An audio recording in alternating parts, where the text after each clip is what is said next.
Hola Mina, ada informasi penting yang selama ini mungkin ada di pikiran kita, yaitu tentang sejarah kerajaan-kerajaan di Black Clover Universe. Informasi ini terkait kapan terbentuknya kerajaan itu, bagaimana kepemerintahannya, para pemimpinnya, dan lain sebagainya. Ini adalah informasi resmi yang ada dalam Black Clover Guidebook Complete Grimoire yang baru saja dirilis tanggal 4 Agustus ini. Oke, tanpa lama-lama lagi kita langsung masuk saja ke pembahasannya. Let's go!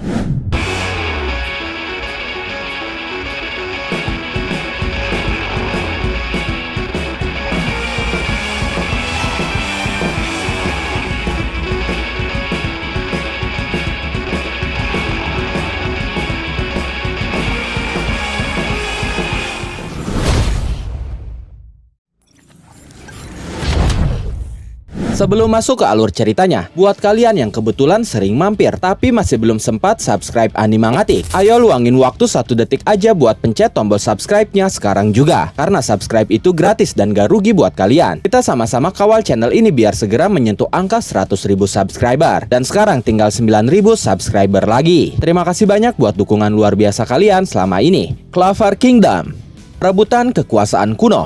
500 tahun yang lalu, terdapat 2 keluarga kerajaan besar, yaitu keluarga Kira dan keluarga Silfamilian. Kedua keluarga itu terlibat dalam perebutan kekuasaan politik yang tiada akhirnya. Keluarga Silfamilian memegang otoritas kerajaan, tapi saat Lumiere menghilang dan Tetia dinyatakan meninggal dunia, sehingga mereka dinyatakan tidak memiliki pewaris. Akhirnya kekuasaan kerajaan beralih ke keluarga Kira sepenuhnya. Bangkitnya keluarga Kira dan sistem kesatria sihir. Keluarga Kira mencuri sihir para elf, dan pada akhirnya berhasil memperoleh sihir cahaya. Setelah wibawa keluarga Silfamilian meredup, keluarga Silfamilian terpecah menjadi 2 keluarga lainnya, yaitu keluarga Silva dan keluarga Vermilion. Pemerintahan kerajaan di bawah keluarga Kira tetap dipertahankan, tapi ketertiban umum semakin memburuk akibat ketidakpuasan terhadap cara pemerintahan keluarga Kira. Sistem kesatria sihir kemudian diperkenalkan atas saran dari keluarga Silva dan Vermilion. Sejak saat itu, kedua keluarga itu mendapatkan kedudukan militer dan suara politik yang mampu menyaingi sang raja. Pada awalnya kesatria sihir hanya terdiri dari 2 squad, yaitu Silver Eagle yang dipimpin oleh keluarga Silva dan Crimson Lion yang dipimpin oleh keluarga Vermilion. Tapi seiring berjalannya waktu, seorang komandan tertinggi dipilih untuk memimpin mereka, yaitu Kaisar Sihir. Gelar ini telah menjadi sebuah legenda tersendiri setelah Lumiere berhasil mengalahkan iblis kuno. Otoritas dan silsilah Kaisar Sihir. Kaisar Sihir memiliki otoritas yang setara dengan raja dalam hal militer, dan ketika raja berhalangan untuk ikut serta dalam pemerintahan, Kaisar Sihir diberikan wewenang untuk menjalankan roda politik negara secara efektif sebagai seorang kanselir. Dari generasi kedua hingga generasi ke-10,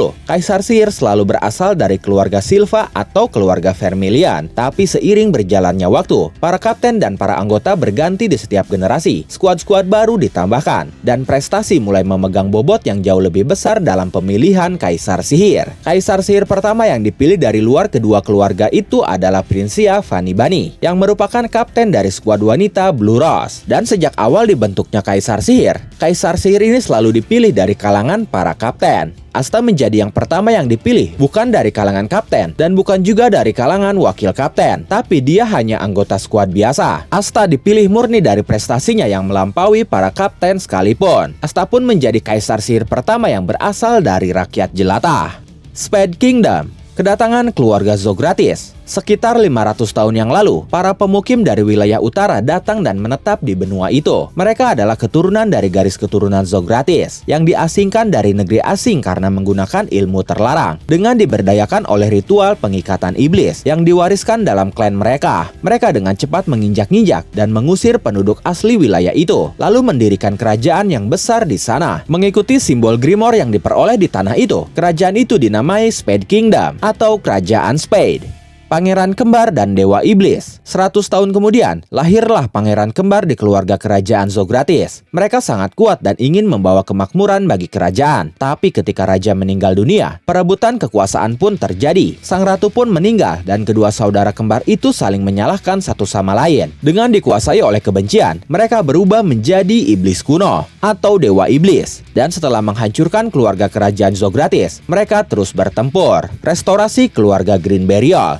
Orang-orang yang berhasil menaklukkan mereka adalah sepasang penyihir suami istri yang memiliki sihir matahari dan sihir bulan. Mereka adalah keturunan dari Green Burial yang merupakan penduduk asli tanah itu. Mereka membangun kembali kerajaan Spade sebagai keluarga kerajaan yang sejati dan menjaga perdamaian selama 400 tahun. Gejolak modern, 50 tahun yang lalu, invasi oleh Diamond Kingdom menjadi sering terjadi. Akhirnya muncul ketidakpuasan yang semakin besar terhadap kebijakan pasifisme Green Burial. Bahkan beberapa orang dengan keras mencela mereka. Kemudian sebuah dungeon tiba-tiba muncul di dekat Roton. Pasukan pertahanan pun dikirim ke sana, termasuk Allen dan Zenon. Dan yang menanti mereka di sana adalah sesosok iblis yang telah disegel oleh keluarga Green Burial sejak lama, yang ternyata dipanggil oleh para leluhur dari keluarga Zogratius. 1 tahun kemudian, Yuno pun terlahir. Ketiga saudara Zogratius kemudian menjalin kontrak dengan 3 iblis tingkat tertinggi. Mereka menghasut beberapa pasukan pertahanan, terutama mereka yang tidak puas dengan kepemerintahan, dan kemudian melakukan pemberontakan. Diamond Kingdom. Sejarah terbentuknya negara. Diamond Kingdom didirikan sekitar 150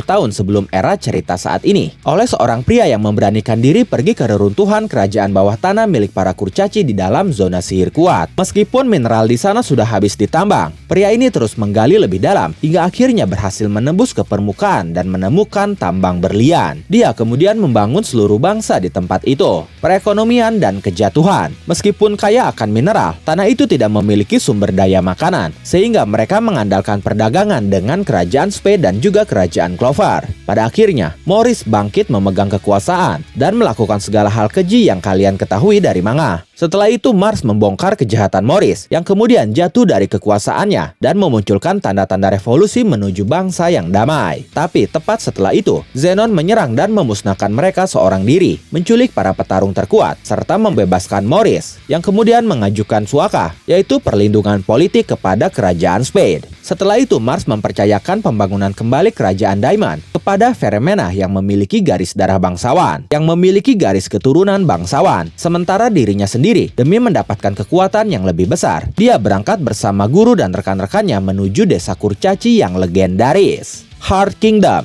Sejarah terbentuknya negara. Kerajaan Heart didirikan 1200 tahun yang lalu sebagai sebuah desa di mana manusia hidup selaras dengan alam. Semakin banyak orang mulai berimigrasi dari selatan, dan kepala desa dinobatkan sebagai raja untuk mendirikan hukum serta sistem pemerintahan. Setelah sang raja jatuh sakit, sang putri mewarisi otoritas kerajaan. Kemudian roh air undin dan sang ratu yang memiliki ikatan batin yang kuat bersumpah bersama demi kemakmuran kehidupan di dalam kerajaan. Sumpah itu terus hidup dari ratu pertama hingga ratu saat ini, yaitu Loropechika. Hinokuni, asal-usul dan terbentuknya negara. Sebagian besar asal-usul Hinokuni masih diselimuti misteri, tapi menurut catatan tertulis, terdapat sebuah tradisi bahwa pada zaman dahulu, di awal penciptaan, seekor naga kolosal yang berada di ambang kehancuran dunia diubah oleh kekuatan para penyihir kuno menjadi bentuk kepulauan seperti saat ini. Naga berkepala 5, mereka yang menguasai Hinokuni adalah keturunan dari klan yang menguasai sihir, tapi mereka terlibat konflik dengan para pendatang asing, dan untuk melawan para pendatang itu, mereka akhirnya membangkitkan naga berkepala 5 yang sebelumnya telah disegel. Naga berkepala 5 itu mengubah seluruh Hinokuni menjadi lautan api. Dia mengamuk, tapi berhasil dikalahkan oleh seorang gadis suci di tempat yang sekarang menjadi Goshu. Dalam proses itu, aura jahat sang naga merembes keluar. Lautan di sekitarnya menjadi hitam dan stagnan. Ruang dan waktu pun terdistorsi, serta langit diselimuti oleh awan kekuatan sihir. Sejak dinyatakan bahwa daratan itu telah terhubung dengan neraka, Hinokuni memutuskan hubungan diplomatik dengan semua bangsa asing. Bencana kelaparan hebat. Tepat setelah Hinokuni memasuki status isolasi nasional, kelaparan hebat melanda kepulauan itu dan menjerumuskannya ke dalam krisis pangan yang parah. Lalu sosok penyelamat yang muncul saat itu adalah seorang gadis dari negeri asing yang terdampar dari lautan hitam, yang mana lautan itu adalah hasil distorsi ruang dan waktu. Dengan menggunakan sihir kapas yang unik, gadis itu menyebut namanya sebagai Chami dan mengeluarkan kentang yang bernama Nomotato dari jubahnya. Kentang Nomotato yang bisa tumbuh bahkan di tanah tandus akhirnya menyebar di seluruh Hinokuni dalam sekejap mata, dan masalah makanan pun teratasi. Orang-orang mencoba memuja Ochami sebagai dewa makanan dan juga gadis penyelamat lewat makanan, tapi dia pergi memancing untuk menangkap ikan besar yang berbahaya. Dari sini bisa disimpulkan bahwa Ochami yang menyelamatkan Hinokuni adalah Charmy, anggota Black Bull, yang kini menjadi istri dari Real. Dia kemungkinan terjebak di portal ruang dimensi dan keluar di Hinokuni, tapi di masa lalu. Era negara-negara berperang dan penyatuan karena di dilemahkan oleh kelaparan. Era negara-negara berperang akhirnya dimulai dengan lebih dari 100 faksi kecil, dan baru benar-benar berakhir ketika Ryu menjabat sebagai shogun, di mana dia berhasil menyatukan semuanya. Itu dia beberapa informasi penting dan menarik tentang kerajaan-kerajaan di Black Clover Universe yang sebelumnya tidak pernah diungkap dalam manga, anime maupun movie-nya. Bagaimana menurut kalian? Silahkan tulis dan diskusikan pendapat, asumsi, spekulasi, dan teori kalian di kolom komentar. Oke, terima kasih sudah menonton video ini sampai akhir. Mohon maaf jika ada kesalahan dalam narasi maupun dalam terjemahan dan penyebutan istilah asing. Tetap nantikan konten Black Clover dan konten menarik lainnya hanya di Animangatik. Sekali lagi terima kasih dan sampai jumpa di video selanjutnya.